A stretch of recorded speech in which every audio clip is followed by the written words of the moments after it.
My husband had just signed a $20 million deal and kicked me out of the house that same night. I said it in a strangely calm voice, like I'd seen this coming a long time ago, and had only been waiting for the moment it happened. I stood at the door, watching my suitcase roll down the steps and hit the concrete with a dull, sharp thud. Brad didn't look at me. He just adjusted his tie and lifted his chin a little, as if reminding me who the important one was. Then he said, without a hint of hesitation, "I don't want a wife dragging me down when I'm hitting my peak." That line dropped into the cold yard like a blade that didn't even need to swing to cut deep. I didn't answer. I didn't need to. My silence bothered him more than any argument would have. He turned his back, walked inside, and closed the door. Softly, but enough to tell me that in that moment, in his eyes, I'd been officially cut out of the life he thought he was about to shine in. To understand how we got here, we have to go back a few months, when Brad still wasn't sure he even had enough money that month to pay his employees. Back then, I was still freelancing as an independent legal consultant. I liked being in control. I liked the feeling of deciding things on my own, from which projects to take to when I wrapped up the work. I wasn't loud or competitive, but I knew I was good. I lived by staying calm, and I made decisions with logic more than emotion. Brad was different. He had ambition. The kind that rose like heat, sometimes blinding him from what was right in front of him. He used to say he wanted to be a game changer. I didn't laugh when he said it. Everyone gets to dream. The problem is how they go after that dream. We met when Brad was still running projects for a small startup group. I saw that he had drive.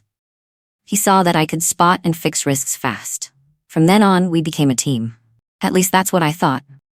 In the early days, I helped him read contracts, clean up agreements, and point out the little details someone impatient would usually miss. More than once, just because I caught a vague clause, he avoided months of trouble. Brad used to joke that I was his lucky shield.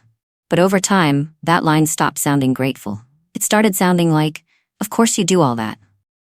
I remember one night when Brad came home, dropped into a chair, and sighed as he asked me to review a partnership contract he didn't have time to read. He handed me a stack of documents almost as thick as a book. I checked the clock. Close to midnight. But I still opened my laptop, not because he made me. I did it because I thought that's what it meant to walk beside someone. The more it happened, the more I realized Brad didn't see me as a partner anymore. He saw me as a free solution. Every time a problem showed up, he pushed it to me. Every time someone cornered him, he expected me to rescue him. Every risk was mine to clean up, and not once did he ask if I was exhausted. I started feeling more like a department in his company than his wife. Another night, Brad told me, "Mira, don't get too involved in my work. I need to protect my image." I just looked at him for a few seconds. What kind of image is so fragile that I'm a threat to it? He didn't answer, but I knew he'd already started cutting me out of the future he was painting for himself. Then the $20 million deal showed up. I saw the change in Brad's eyes the moment he said, "This is the opportunity of my life." I didn't argue. I was actually happy for him. But from the moment the deal began, Brad became distant in a very deliberate way. He took his laptop into a separate room, locked the door, came home late, avoided letting me see any documents. I just watched. I didn't ask. I knew a man hiding something is always afraid someone will ask the right question. Then the day he signed the contract came. I thought he'd at least share the excitement. But no. He walked into the house like a completely different person. Smug, cold, detached. Not the tired kind of detached, but the kind from someone who thinks he's just leveled up. And that was when he kicked me out. No argument, no tears, no explanation, just one short sentence, sharper than the wind outside the porch. "I don't want a wife dragging me down when I'm reaching my peak." I picked up my suitcase and brushed off a bit of dust on the handle. I didn't ask why. People who see you as a burden will never answer that question honestly. I stepped out the door and shut out every bit of noise behind me. I didn't look back. I didn't try to hold on to anything. Some doors close so you can finally see who's really standing with you. And as I pulled my suitcase down the driveway, I had one simple, quiet thought. Brad had just made the biggest mistake of his life. And he didn't know it yet. I rented a small hotel room near downtown. Nothing fancy, not comfortable either, but quiet. What I needed wasn't comfort. I needed space to see clearly what I'd been overlooking for months. I set my suitcase on the floor. A long silence opened up. And in that silence, every comment from Brad that I'd brushed off before started coming back, sharp enough to sting. "You don't understand business, Mira." He said that the first time I pointed out a vague clause in a minor deal. I remember saying gently, "Brad, this clause is risky." But he brushed it off with an annoyed frown, like I was crossing into something that didn't belong to me. Another time, when a project avoided a major setback thanks to me catching an error, Brad just gave a flat laugh. "Lucky, but it's probably not that important." Not important, even though that error could have cost him everything. I'd overlooked moments like that, thinking he was just tired.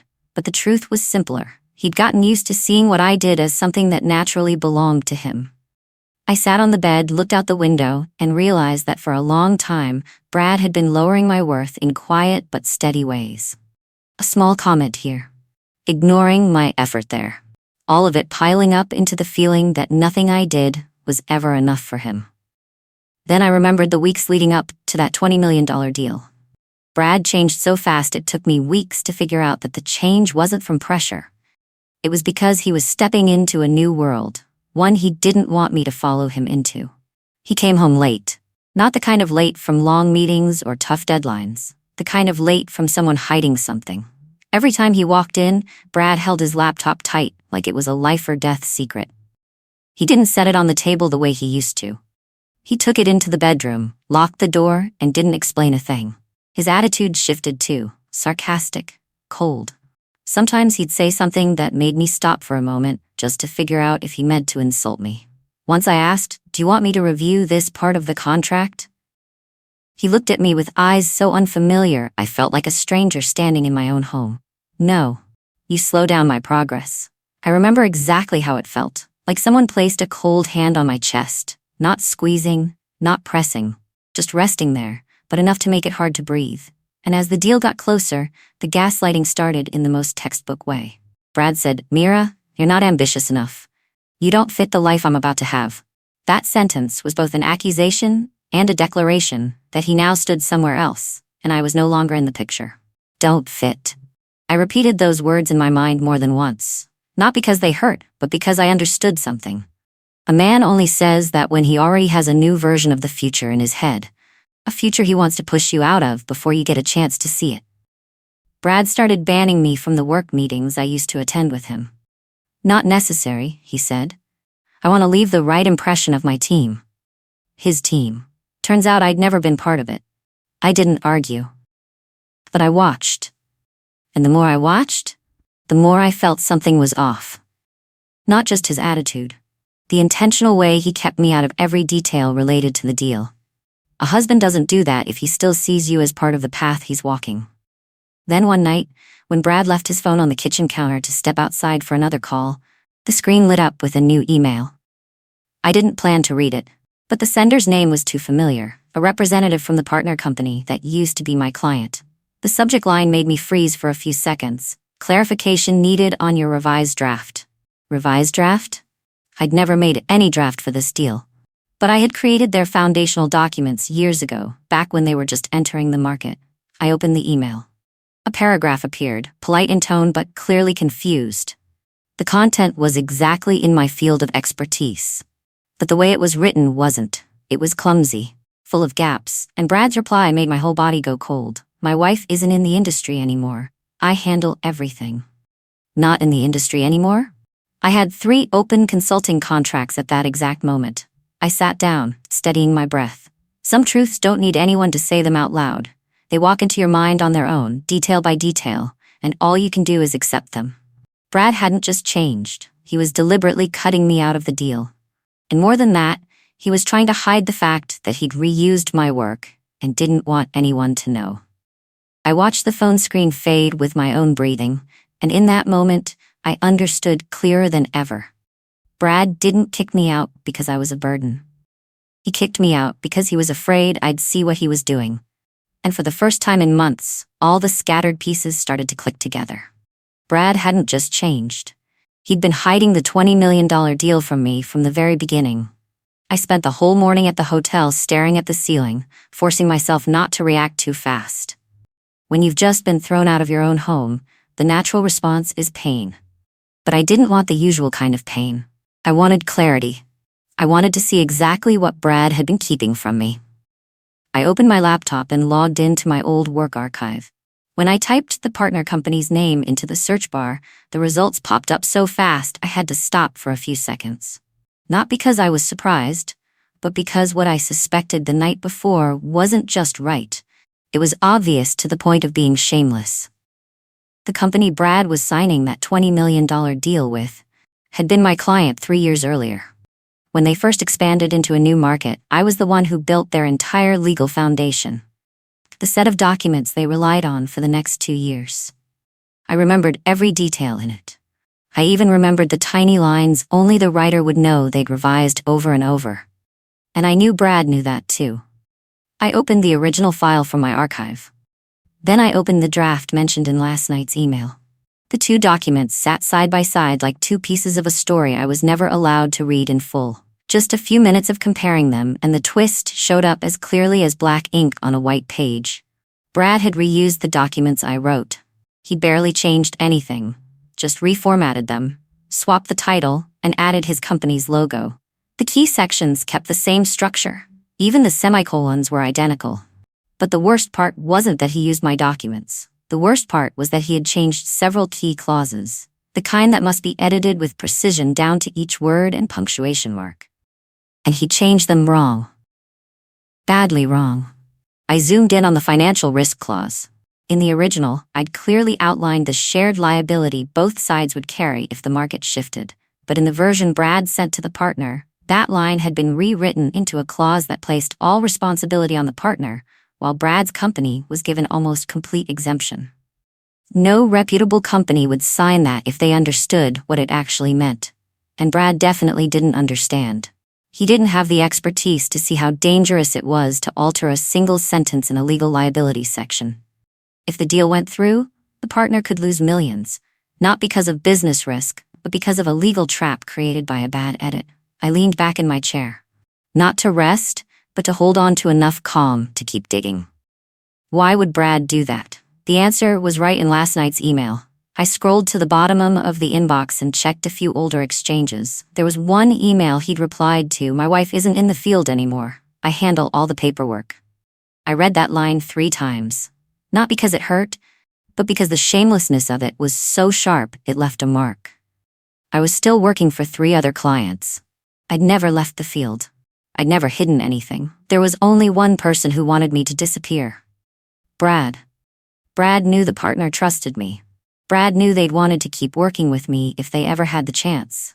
And Brad also knew that if they found out I'd ever been connected to this deal, they would have come straight to me with questions about the clauses he'd changed. So he cleared the path, erased me, lied that I was out of the industry, then used my own work to build the image that he was the one who understood legal strategy. I didn't cry. I didn't get angry. The strongest feeling I had was a single clean line running through me. Recognition. Brad hadn't just betrayed our relationship. He'd taken advantage of my expertise to the point he treated it like something he owned, not something I built with years of work and knowledge.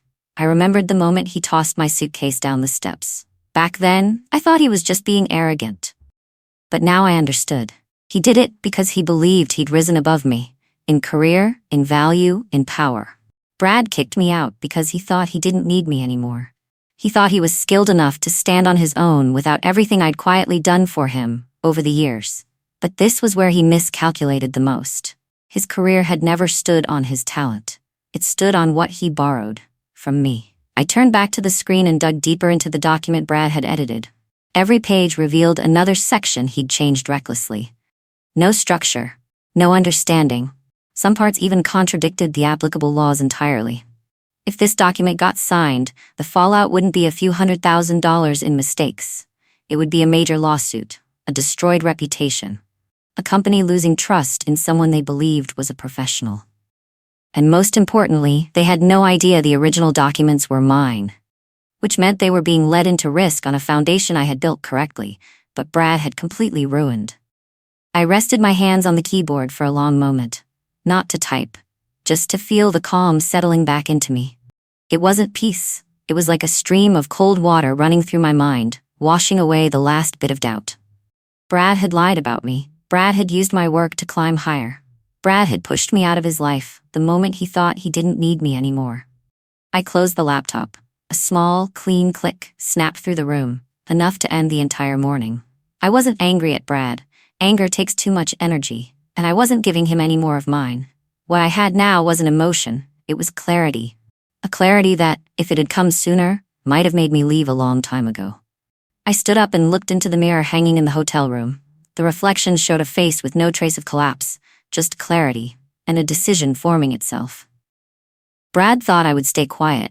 Brad thought I would disappear from the deal the way he wanted. He thought I was someone easy to brush aside, easy to replace, easy to step over without consequence. He was wrong. Very wrong. I picked up my laptop and opened the document one last time. My eyes stopped at the clause he had edited incorrectly. One single line that could cost a company millions. One single line that was enough for me to open the door Brad tried to lock. Not to save him, but to protect the people about to be dragged into his mistake. And to return the truth to where it belonged. I took a short breath. Clear. I wouldn't stay silent anymore. I spent the whole afternoon preparing a short but solid professional memo. Not the long kind that explains every term, the kind that goes straight at the points that can't be ignored. The first page. 3 clauses that had been altered incorrectly. The second, the legal consequences if the contract were signed in the version Brad sent. The last, evidence. The original document I wrote for them 3 years ago, with dates, my digital signature, and the internal reference code only their staff could verify. When I hit send, my hand didn't shake. Not because I was used to pressure, but because I was past the point where emotion could make me hesitate. This wasn't about Brad anymore. This was my responsibility to the people who once trusted me. About 30 minutes later, my inbox lit up. From Leslie Grant? Chief Legal Officer. Just one line. Mira, we need to talk immediately. We started a video call. Leslie's face came on screen, and the tension on it was impossible to miss. Mira, why did we not know you were involved in the original documents? I answered calmly. Because Brad told you I'm no longer in the field. She closed her eyes for a few seconds. When she opened them again, her expression had shifted. We trusted him, Leslie said. If what you sent us is accurate, this deal is facing serious risk. I didn't send it to bring him down, I said. I sent it because I don't want anyone facing a lawsuit over one clause being edited wrong. They set up an emergency meeting that same night, and this time they invited me as an independent consultant. Not someone's wife, not a shadow behind a businessman. Just me, the person who understood the documents better than anyone in the room. Brad had no idea this was happening. Every exchange went through a private email chain, completely separate from the information silo he'd built to keep me out. The next morning, I walked into the partner company's conference room. A large space, glass walls, light spilling from the ceiling like a cold stage. I arrived early and took the seat at the head of the table, exactly where they'd assigned me. I opened my laptop, placed the original documents in front of me. The only thing I brought besides the work was the calm I'd built over the past 2 days. The door opened. Brad walked in with 2 associates, and the moment he saw me, every expression on his face broke into 3 clear layers. Confusion, fear, then anger held back. Mira?